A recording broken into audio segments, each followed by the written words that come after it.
بسم اللہ الرحمن الرحیم اللہم صلی علی سیدنا و مولانا محمد بعدد کل ذرۃ مئۃ الف الف مرہ۔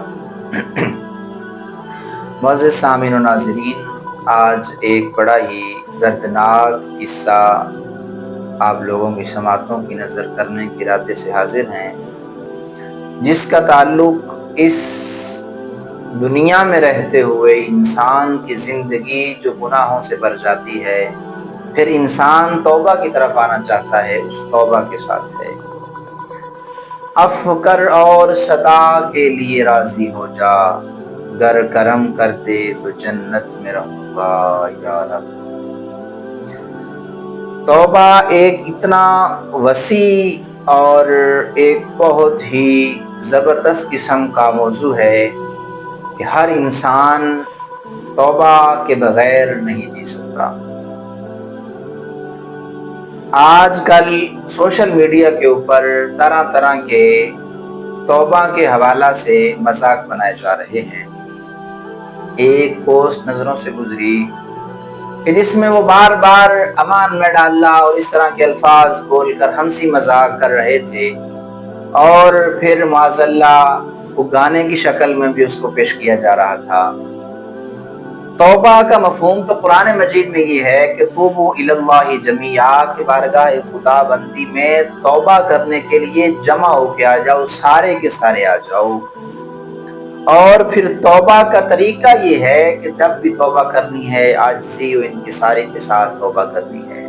لیکن ہماری نوجوان نسل، ہمارا یہ معاشرہ نہ جانے ہمیں کس قدر اندھیر گھاٹیوں میں دھکیلے جا رہا ہے کہ ہمیں معاذاللہ اپنے مالک کریم جس نے ہمیں پیدا کیا ہے اس کے نام کا مذاق بھی بنانے سے ہم باز نہیں آ رہے، اور اس کا نام بھی ہم گانوں کی سی صورت میں پیش کر رہے ہیں، الامان والحفیظ۔ مالک کریم ہمیں ایسی نازیبا حرکات و سکنات سے بچنے کی توفیق عطا فرمائے۔ لہٰذا ایسی چیزوں سے اوائڈ کریں، بچیں۔ اب میں آپ کو بتاتا ہوں کہ توبہ کرنی کس طرح چاہیے۔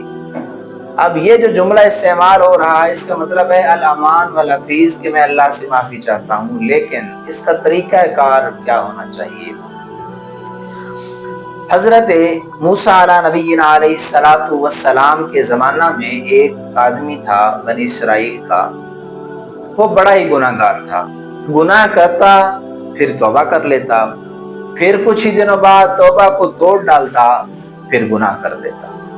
آخر کار کرتے کراتے اس نے 20 سال کا عرصہ اسی طرح گزار دیا کہ توبہ کرتا پھر گناہ کر دیتا، پھر توبہ کرتا پھر گناہ کر دیتا۔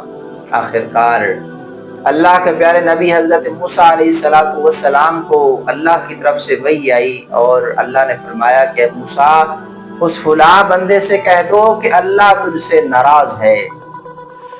اب جب موسیٰ علیہ السلام نے اس بندے کو اللہ کا پیغام سنایا تو وہ بڑا ہی پریشان اور دل رنجیدہ ہو کر اس اپنی بستی سے نکلا اور کہیں جنگل بیابان میں بیٹھ گیا۔ اب جنگل بیابان میں جہاں کوئی انسان نام کی چیز نہیں ہے، جنگلوں میں بیٹھا اور اپنے رب سے مخاطب ہو کے عرض کرتا ہے۔ جو اس نے گفتگو کی وہ توجہ کے ساتھ سماعت کرنے والی ہے۔ عرض کرنے لگا، یا باری تعالیٰ، تیری رحمت ختم ہو چکی یا میرے گناہ نے تجھے تکلیف پہنچائی؟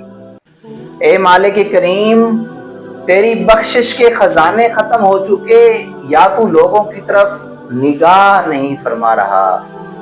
اے مالک کریم، کیا تیری رحمت سے بھی بڑا کوئی گناہ ہے؟ اے مالک کریم، میں بخیل ہوں، تو عطا کرنے والا ہے، کیا میرا یہ بخل، میری یہ کنجوسی تیری رحمت سے بڑھ گئی ہے؟ معاذاللہ ایسا نہیں۔ کیا مالک کریم، اگر تو ہی اپنے در سے لوگوں کو دھتکار دے گا تو بھلا لوگ کہاں جائیں گے؟ اگر تو ہی اپنے دروازے سے لوگوں کو اٹھا دے گا تو بھلا ہم کس کا بوا تکیں گے، کس کا منہ دیکھیں گے؟ اب جب اس کی یہ دردناک آواز دل سے نکل رہی تھی، پھر آگے سے کہنے لگا، اے مالک کریم، ٹھیک ہے اگر تیری رحمت کے دروازے بند ہو چکے ہیں، اگر میری قسمت میں عذاب ہی لکھ دیا گیا ہے تو سارے جہاں کے گناہ گاروں کا عذاب اکٹھا کر کے مجھے دے دے، میں یہ تکلیف برداشت کرنے کے لیے حاضر ہوں۔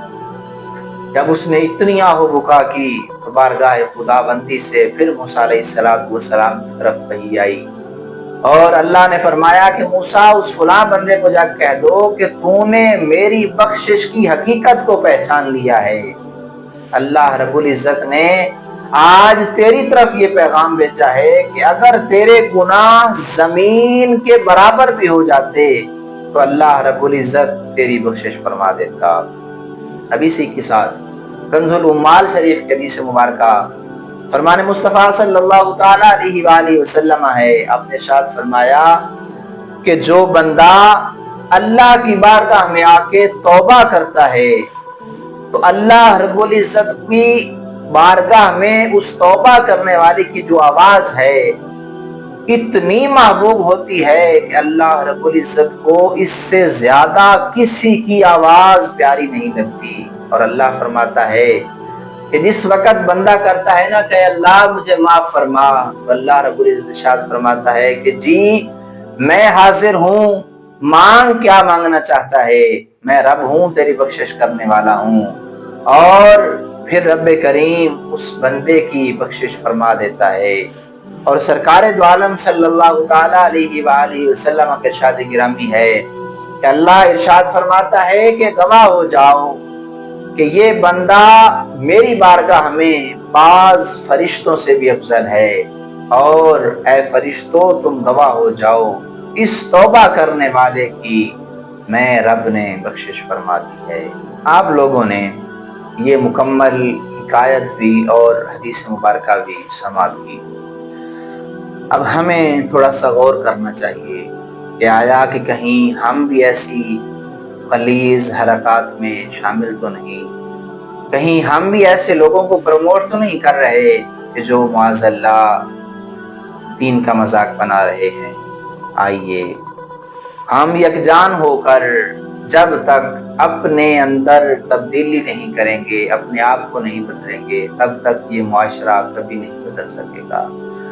اللہ رب العزت کی بلند بارگاہ میں دعا ہے کہ مالک کریم ہم سب کو پکی سچی توبہ کرنے کی توفیق عطا فرمائے، اور جس طرح اللہ رب العزت نے ہمیں عزت سے نواز رکھا ہے، اللہ فرما رہا ہے کہ اس بندے کی عزت میرے ہاں بعض فرشتوں سے بھی زیادہ ہے، اور یہ بات بھی کسی عام بندے نے نقل نہیں کی، امام غزالی مکاشفۃ القلوب کے اندر اس کو ذکر فرماتے ہیں۔